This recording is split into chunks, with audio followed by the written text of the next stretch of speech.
শুক্রবার দিবাগত রাত আমি যখন এই আলোচনা রেকর্ড করছি তখনকার সংবাদ হলো পরদিন অর্থাৎ শনিবার প্রধান উপদেষ্টার সাথে বৈঠকে বসছেন বিএনপি এবং জামায়াত ইসলামের শীর্ষ নেতৃবৃন্দ।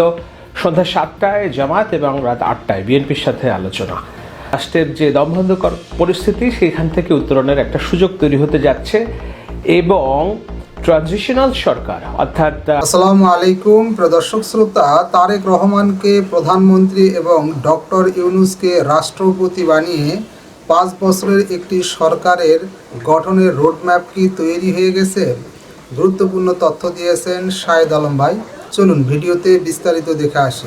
রাষ্ট্রের যে দমবন্ধকর পরিস্থিতি সেখান থেকে উত্তরণের একটা সুযোগ তৈরি হতে যাচ্ছে এবং ট্রানজিশনাল সরকার অর্থাৎ নির্বাচনকালীন সরকার গঠনের জন্য যেই প্রয়োজনীয় পদক্ষেপ অর্থাৎ বর্তমান সরকারের যে আকার সেটাকে ছোট করে একটা ট্রানজিশনাল সরকার 10 সদস্যের সেই সরকার একটা নির্বাচনের ডেডলাইন দিবে, কবে নির্বাচন হবে, বিনিময়ে সরকার বিএনপি এবং জামায়াতের কাছ থেকে ওয়াদা নিতে চাইবে যে কী কী সংস্কারে তোমরা একমত হবা, সেটার একেবারে লিখিত অথবা মৌখিক একটা অঙ্গীকার। এবং একই সাথে ছাত্রদের যেটা চাওয়া সেটা হলো জুলাইয়ের সনদ, এবং সেই জুলাইয়ের সনদ বাস্তবায়ন করতে অযাচিত এবং অসম্ভব এমন কোনো দাবি ছাত্ররা যদি না করে তাহলে আমার ধারণা সমস্যা থেকে উত্তরণের একটি পথ আমরা পেতে যাচ্ছি শনিবার। সেটাই আজকে ভাবনা রিলোডেডে আমি আপনাদেরকে একটু জানানোর চেষ্টা করব। কেন এই যুক্তি এবং কেন এই সম্ভাবনা আমি দেখছি সেটি বলবো একটু শেষে। তবে তার আগে বাংলাদেশের দুজন প্রভাবশালী মতমণ্ডলের বক্তব্য আমরা পড়ব। একজন হলো মাহমুদুর রহমান, আমার দেশের সম্পাদক। তিনি লিখেছেন ইন্টারিম সরকার প্রকৃতপক্ষে একটি খোড়া হাঁস বা লেম ডাকে পরিণত হয়েছে। দুর্বল এই সরকারকে আর টেনে নেওয়ার পক্ষে কোনো যুক্তি আমি আর দেখতে পাচ্ছি না। এটি মাহমুদুর রহমান। তিনি জুলাই বিপ্লব শিরোনামে একটি কলাম লিখেছেন এবং সেখানে লিখতে গিয়ে আরও কিছু পয়েন্ট অর্থাৎ কোন পরিস্থিতিতে এসে ইউনূস সরকারকে লেম ডকে পরিণত কিংবা একটা খোড়া হাঁসে তিনি আবিষ্কার করেছেন এবং তার চাওয়া কি সেটা তিনি লিখেছেন। অন্যদিকে মাহফুজ আলম, ডেইলি স্টারের সম্পাদক, তিনি লিখেছেন যে ডক্টর ইউনূসকে মনে প্রাণে তিনি আকুল আবেদন জানিয়েছেন যে না, এইভাবে আপনি চলে যেতে পারেন না, কেননা একজন দক্ষ নাবিক যদি মাঝপথে নৌকা ছেড়ে পালিয়ে যায় কিংবা নেমে যায় তাহলে সেটা পরাজয়ের শামিল, এবং এইভাবে যদি তিনি নেমে যান সেটা অভিমানে কিংবা অনুরাগে হলে দেশ একটা সংকটে পড়বে। যদিও তিনি সংকট বলতে খুব অন্ধকার বুঝিয়েছেন এমন না, কিন্তু স্বাভাবিক প্রক্রিয়ায় যে চলার কথা সেখান থেকে একটা সংকট সেটি তিনি বুঝতে চেয়েছেন। আমিও মনে করি যে ডক্টর ইউনূসের যদি চলেই যেতে চান সেটা ভিন্ন বিষয়, কিন্তু একজন আবেগের রাজনীতিতে তো আবেগের কোনো জায়গা নাই। এটা খুব কঠিন পথ এবং এখানে খুব শক্ত খেলা খেলতে হয়। তো ডক্টর ইউনূস এমন খেলা খেলতে গিয়েছেন যেখানে তিনি নিজেই ধরা খেয়েছেন। এটা মাহফুজ আনামের বক্তব্য, সেটা আমি পড়ব মাহফুজ আনামের বক্তব্য। তবে তার আগ দিয়ে মাহমুদুর রহমান কি বলছেন? মাস দুয়েক আগে রোজার ঈদে জাতীয় ঈদগাহে মানুষের স্বতঃস্ফূর্ত উচ্ছ্বাস দেখে ডক্টর ইউনূসকে বাংলাদেশের সবচেয়ে জনপ্রিয় শাসক মনে হচ্ছিল। আজ তিনি বিএনপির আংশিক সাংগঠনিক শক্তির কাছে বিস্ময়করভাবে হীনবল হয়ে পড়েছেন। এটা বলতে গিয়ে তিনি বলেছেন যে কেন এই ডক্টর ইউনূসের এই সরকার মুখ থুবড়ে পড়লো, তার পেছনে রাজনৈতিক দলগুলোর ভূমিকা কি সেটি বলতে গিয়ে জামাতের কথা বলে তিনি বলেছেন যে জামায়াত শিবিরের দোষটা কোথায়। তিনি বলছেন, আমার মনে হয়েছে দীর্ঘ 15 বছর আওয়ামী লীগ ও বামদের ভয়াবহ নির্যাতন থেকে হঠাৎ মুক্তি পেয়ে জামায়াত ইসলামী নিজেদের প্রকৃত জনসমর্থন এবং সাংগঠনিক শক্তির তুলনায় অধিক মাত্রায় আত্মবিশ্বাসী হয়ে উঠেছিল। বিশেষ করে জুলাই বিপ্লবে ছাত্র শিবিরের গুরুত্বপূর্ণ ভূমিকা রাখার জামাত ইসলামী দেশের পরবর্তীত রাজনৈতিক যে বন্দোবস্ত সেখানে তাদের হিস্সা দ্রুত বুঝে নিতে চেয়েছে। তারা সম্ভবত ভুলে গিয়েছিল দলটির জনসমর্থন এখন পর্যন্ত দেশব্যাপী বিস্তৃত নয়। দেশের কোনো কোনো পকেটে তাদের যে শক্তি ও সমর্থন রয়েছে তা দিয়ে ওদের ভবিষ্যতেও ক্ষমতায় যাওয়ার স্বপ্ন দেখা উচিত নয়। মোটামুটি সম্মানজনকভাবে আসন নিয়ে সংসদে তারা বড়জোর একটা বিরোধী দলের সম্মান প্রত্যাশা করতে পারে। বিপ্লব পরবর্তী এই টানাপোড়েনের ফলে অতি দ্রুত ক্ষমতায় যেতে উদ্গ্রীব এবং জনসমর্থন সাংগঠনিকভাবে অনেক শক্তিশালী বিএনপি ও ইসলামী দলটির উপরোক্ত শক্তির বহিঃপ্রকাশে ভয়ানক ক্ষুব্ধ হয়েছে। হাসিনার পলায়নের পর কয়েকদিন না যেতেই বিএনপি জামাত দ্বন্দ্ব প্রকাশ্যে আসতে শুরু করে।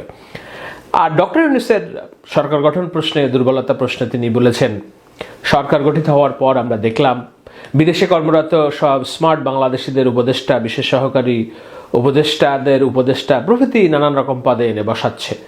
উচ্চ মেধা সম্পন্ন এতজন বাংলাদেশির পরিচয় জানতে পেরে আমরা খুবই আনন্দিত, কিন্তু সমস্যা হলো তারা সবাই উচ্চশিক্ষিত এবং অত্যন্ত দক্ষ হতে পারেন, তবে তারা বাংলাদেশের অপরিচিত। তারা তো বটেই, উপরন্তু এই দেশের পরিবেশ, তাদের অধিকাংশের কাজ করার কোনো অভিজ্ঞতা নেই, কিংবা থাকলেও তা নীতি নির্ধারণী পর্যায়ে নয়।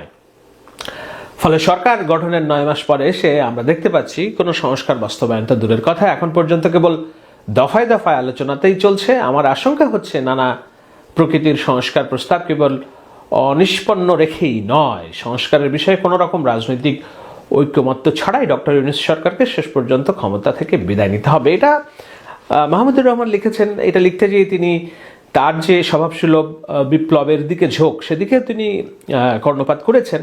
তিনি একটা হতাশা সুরেই বলেছেন এই সরকার লেমডকে পরিণত হয়েছে।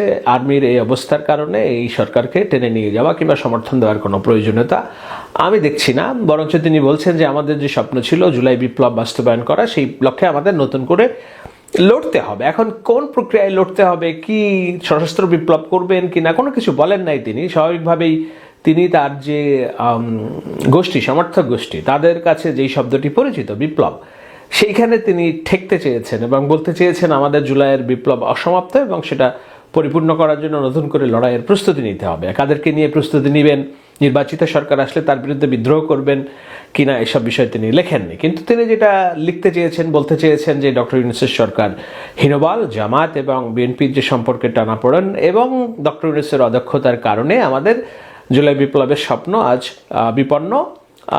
তিনি এই জায়গায় থামতে চেয়েছেন। কিন্তু মাহফুজ আনাম, ডেইলি স্টারের সম্পাদক, যিনি 3 দিন আগেও একটা কলাম লিখে ডক্টর ইউনূসকে একেবারে গোলাবর্ষণ করেছিলেন যে আমরা শেখ হাসিনা তাড়িয়ে কোন ধরনের সরকার ব্যবস্থা এনেছি, যে সরকার গণতান্ত্রিক রীতিনীতি এবং নির্বাচন প্রশ্নে টালবাহানা করছে, আজকে তিনি লিখেছেন যে ইয়েস, এই সমস্যাগুলো আছে, কিন্তু তারপরেও ডক্টর ইউনূস আমাদের ভরসার ব্যক্তি। তাকে যেই কাজ তিনি শুরু করেছেন সেটা সম্পাদন করে, অর্থাৎ একটা নির্বাচন করে গণতান্ত্রিক সরকারের কাছে ক্ষমতা হস্তান্তর করে চলে যাওয়ার আহ্বান জানাতে যেয়ে তিনি বলেছেন যে এখন পর্যন্ত কোনো রাজনৈতিক দল তো তার পদত্যাগ দাবি করেনি, করেছে কিছু শিক্ষার্থী যাদের তিনি সর্বাত্মক সমর্থন দিয়েছেন, তারাই তাকে কথা বলার সময় এই সাহস দেখিয়েছে যে মনে রাখবেন আমরা আপনাকে ক্ষমতা এনেছি, আমরা সরিয়েও দিতে পারি। নিশ্চয়ই তিনি বলেছেন হাসনাত আবদুল্লাহ এবং অন্যান্যদের কথা, যারা হুঙ্কার দিয়ে মব সৃষ্টি করে জনগণের কাছ থেকে, এই সরকারের কাছ থেকে অনেক কিছু আদায় করে নেওয়ার জন্য চাপ সৃষ্টি করেছে। 2 দিন আগে তারা পথ দেখিয়েছে, এখন তারা বলছে মব দেখিয়ে আদালতের রায় কেন বাস্তবায়ন করা হচ্ছে, এইসব নানান কথাবার্তা। তো মাহফুজ আনাম বলছেন যে সরকার পরিচালনার দায়িত্ব কাঁধে তুলে নিয়ে রাজনীতি ঘোলাটে পরিবেশে যখন পা রাখলেন ডক্টর ইউনূস, তখন তিনি বাস্তব জগৎ থেকে বিচ্ছিন্ন হয়ে পড়লেন এবং তিনি যাদের নিয়োগকর্তা হিসেবে অভিহিত করলেন তাদের দ্বারা পুরোপুরি প্রভাবিত হয়ে পড়েছেন। মনে আছে ডক্টর ইউনূস বলেছিলেন ছাত্ররাই আমার নিয়োগকর্তা। যখন ছাত্ররা বললেন, যখন তিনি ভুলে গিয়েছিলেন দেশের রাজনৈতিক দল এবং আপামর জনসাধারণের কথা। তো দেখা গেল ডক্টর ইউনূস ছাত্রদের দ্বারা পুরোপুরি প্রভাবিত হয়ে পড়েছেন। সেটাই মাহফুজ আনাম বলছেন যে তার ভুলগুলো ছিল কি কি, সেটা বলতে যেয়ে তিনি বলছেন ইউনূস সরকারের কার্যক্রম নিয়ে চূড়ান্তভাবে কোনো মন্তব্য করার সঠিক সময় এখনও না এলেও এটুকু বলা যায় অন্তর্বর্তীকালীন সরকার মানেই যেহেতু অস্থায়ী সরকার, তার জন্য 10 মাস সময় মোটেও কম সময় নয়। এই কাজের জন্য তিনি অনভিজ্ঞদের নিয়ে একটি টিম গঠন করেছেন, কিন্তু অধিনায়ক হিসেবে তিনি দক্ষতার সাথে সেই টিম পরিচালনা করতে পারেননি। সবচেয়ে গুরুত্বপূর্ণ হলো তার কয়েকজন উপদেষ্টা ক্ষমতার প্রতি এতটাই অভ্যস্ত হয়ে উঠেছিলেন যে তারা তাদের মূল দায়িত্ব পালনের চেয়ে সরকারের মেয়াদ বাড়ানোর দিকেই মনোযোগী হয়ে পড়েছিলেন। সংস্কার এবং নির্বাচনের মধ্যে একটি অপ্রয়োজনীয় বিভাজন তৈরি করা হয়েছিল, যেখানে আমরা বারবার বলেছি 2025 সালের ডিসেম্বরের মধ্যেই দুটো করা সম্ভব। বড় রাজনৈতিক দলগুলোর মধ্যে বিচার বিভাগের স্বাধীনতা, নিম্ন ও উচ্চকক্ষ বিশিষ্ট দ্বিকক্ষীয় সংসদ, প্রধানমন্ত্রী ও রাষ্ট্রপতির ক্ষমতার পুনর্বিন্যাস এবং পরপর 2 মেয়াদের বেশি প্রধানমন্ত্রী না থাকা সহ বেশ কিছু বিষয়ে ঐকমত্য এসেছে। এগুলো কোনো ছোটোখাটো সংস্কার নয়, এগুলোর সঙ্গে আরও কিছু যুক্ত করে একটি চমৎকার জুলাই সনদ তৈরি করা যেতে পারে। দুর্ভাগ্যজনক সবচেয়ে বড় দল বিএনপি অন্তর্বর্তী সরকারের মধ্যে যে দূরত্ব তৈরি হয়েছে তা আর বাড়তে দেওয়া উচিত নয়। আমরা বিশ্বাস করি অধ্যাপক ইউনূস জুনের মধ্যে নির্বাচন সম্পন্ন করার প্রতিশ্রুতিতে অটল আছেন এবং তার ও বিএনপির নেতৃত্বের মধ্যে একটি আলোচনা উভয় পক্ষের মধ্যকার দূরত্ব ঘুচিয়ে দিতে পারে, যে আলোচনাটা আগামীকালকে অর্থাৎ শনিবারে আপনারা যখন এই ভিডিও দেখবেন তার কিছুক্ষণ পরে অথবা এরই মধ্যে হয়তো আলোচনা হয়ে গেছে, সেটি আমি আবার অন্য আলোচনায় তুলব। তো মাহফুজ আনামের বক্তব্য শেষ করব। তিনি বলছেন যে তার ও বিএনপি নেতৃত্বের মধ্যে একটি আলোচনা উভয় পক্ষের মধ্যকার দূরত্ব ঘুচিয়ে দিতে পারে।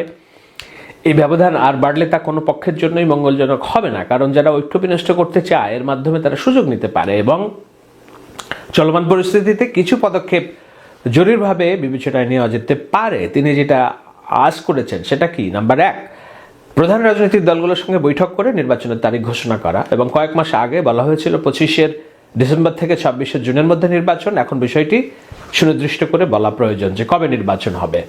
2, উপদেষ্টা পরিষদের রদবদল পুনর্গঠন করা, যাতে রাজনৈতিক দলগুলোর সঙ্গে সমঝোতার ভিত্তিতে নির্ধারিত সময়সীমার মধ্যে কিছু লক্ষ্য পূরণ করা যায়। আমি বলেছি এই উপদেষ্টা পরিষদ কমিয়ে যাদের পদত্যাগের দাবি উঠছে তারাও ছাড় দিবেন, ছাত্ররা দেশের বৃহত্তর কল্যাণে ছাড় দিবেন, উপদেষ্টা পরিষদ থেকে চলে যাবেন, খলিল চলে যাবেন এবং যারা আছেন ছোট করে একটা ট্রানজিশনাল সরকার গঠন। আমার মনে হয় মাহফুজ আনাম সেটা স্পষ্ট করে না বললেও আমি বলছি ট্রানজিশনাল সরকারের কথা।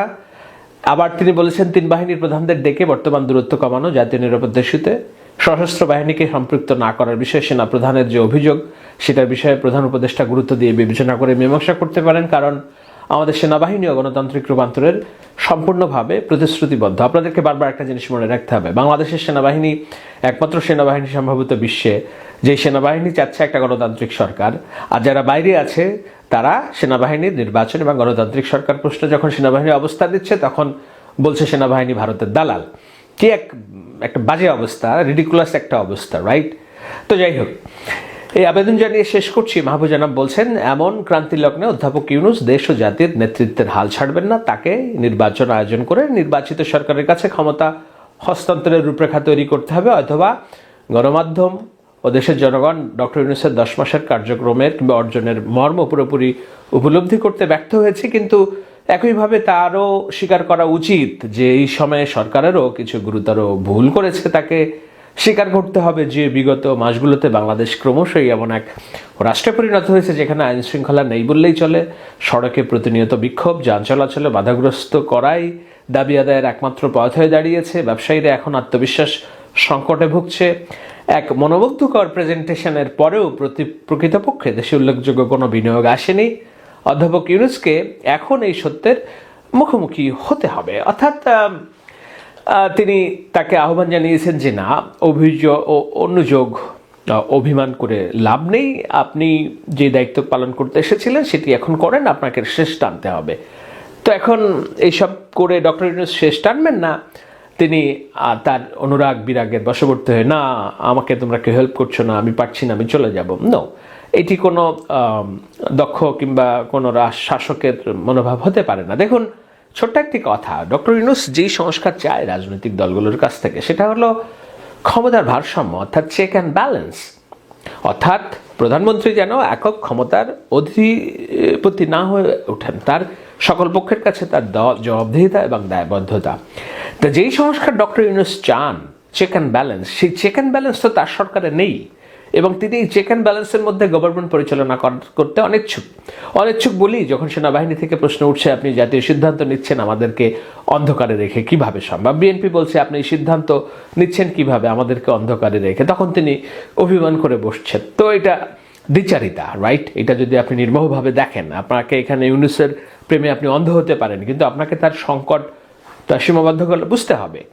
এইভাবে রাষ্ট্র পরিচালনা হয় না। যেই জিনিস তিনি চাচ্ছেন, আমাদের নবী সাল্লাল্লাহু আলাইহি ওয়াসাল্লাম কি করেছিলেন, তার কাছে এক ব্যক্তি গিয়েছিলেন, তার সন্তান নাকি মিষ্টি খায় এবং সেটা কিভাবে বন্ধ করা যায়। তো নবী করিম দেখলেন যে আমি তো মিষ্টি আমি নিজেও খাই, আমি যেটা খাই সেটা আমি কেমনে আরেকজনকে বলি। তো তিনি মিষ্টি খাওয়া বন্ধ করা অভ্যাস করলেন। এরপরে তাকে আবার পুনরায় ডেকে বললেন যে মিষ্টি এত বেশি খেও না। এই টাইপের একটা হাদিস আপনারা জানি। তো যেই সংস্কার ডক্টর ইউনূস নিজে চায় রাষ্ট্র পরিচালনায় চেক অ্যান্ড ব্যালেন্স, সেই check and balance doctor Yunus যদি নিজেই না মানতে পারেন, চাপের মধ্যে থেকে ক্ষমতা সরকার পরিচালনা করতে না পারেন, তাহলে সংস্কারে কেন তিনি রাজনৈতিক দলগুলোর উপর সেটা চাপিয়ে দেওয়ার গোসা ধরে নির্বাচনকে বাধাগ্রস্ত করবেন? যৌক্তিক প্রশ্ন, তাই কিনা? তো আমি এই প্রশ্ন রেখে আলোচনাটা শেষ করব যে ট্রানজিশনাল সরকারই সমাধান, এবং সেটি হতে পারে শনিবারের বৈঠকের একটা চূড়ান্ত সিদ্ধান্ত যদি সমস্যা উত্তরণে সত্যিই ডক্টর ইউনূস আন্তরিক হয়। আমি বলবো রাজনৈতিক দলগুলোকেও আন্তরিক হতে হবে দুটি বিষয়ে। একটা হলো সংস্কার তারা কি করবেন সেটির প্রকাশ্যে ওয়াদা করতে হবে জনগণের সামনে, সরকারের সামনে। আর একটা হলো 24-এর সনদ, যেন ছাত্র এবং 24-এর যোদ্ধা যারা আছে তারা ইনসিকিউর না ফিল করে, সংস্কার প্রশ্নগুলো সনদে অন্তর্ভুক্ত করে তারাও যেন মনে করতে পারে এটা তাদেরও একটা জয়, বিএনপি যেন মনে করতে পারে এটা তাদেরও একটা জয়, কেননা তারা নিজের নির্বাচনের দিনক্ষণ ঠিক পেয়েছে, আর সরকারের জন্য মনে করতে পারে এটা তাদেরও জয় যে আমি সংস্কারটা আদায় করে নিতে পেরেছি, রাজনৈতিক দলগুলোর কাছ থেকে ওয়াদাটা আদায় করে নিতে পেরেছি। আমার মনে হয় যে এটা যদি হয় তাহলে একটা বাংলাদেশকে দীর্ঘমেয়াদী রাজনৈতিক খাদে পড়ার যে সম্ভাবনা কিংবা দুঃস্বপ্ন আমরা দেখছি সেখান থেকে আমরা মুক্তি পাবো। তো আমি তাকিয়ে আছি বৈঠকের দিকে, এবং বৈঠকের পরে যদি আরও কিছু হয় আপনাদেরকে জানাবো। কিন্তু মনে রাখবেন, সমস্যা সমাধানের পথ একটাই, ট্রানজিশনাল সরকার, ছোট আকারের সরকার। সংস্কার কী হবে তার ওয়াদা, এবং জুলাই সনদে রাজনৈতিক দল, ছোটদের দলকেও এগিয়ে আসতে হবে। তারা যেন এরকম বালখিল্য আচরণ পরিহার করে এবং যেসব উল্টাপাল্টা স্ট্যাটাস তারা লিখছে, দূরত্ব আর যেন না বাড়ে, বরঞ্চ দূরত্ব কিভাবে কমবে সেই প্রচেষ্টা সবার করা উচিত বলে আমি অন্তত মনে করি। দর্শক শ্রোতা, এই বিষয়ে আপনার মতামত থাকলে লিখতে পারেন কমেন্ট বক্সে আপনার মতামত।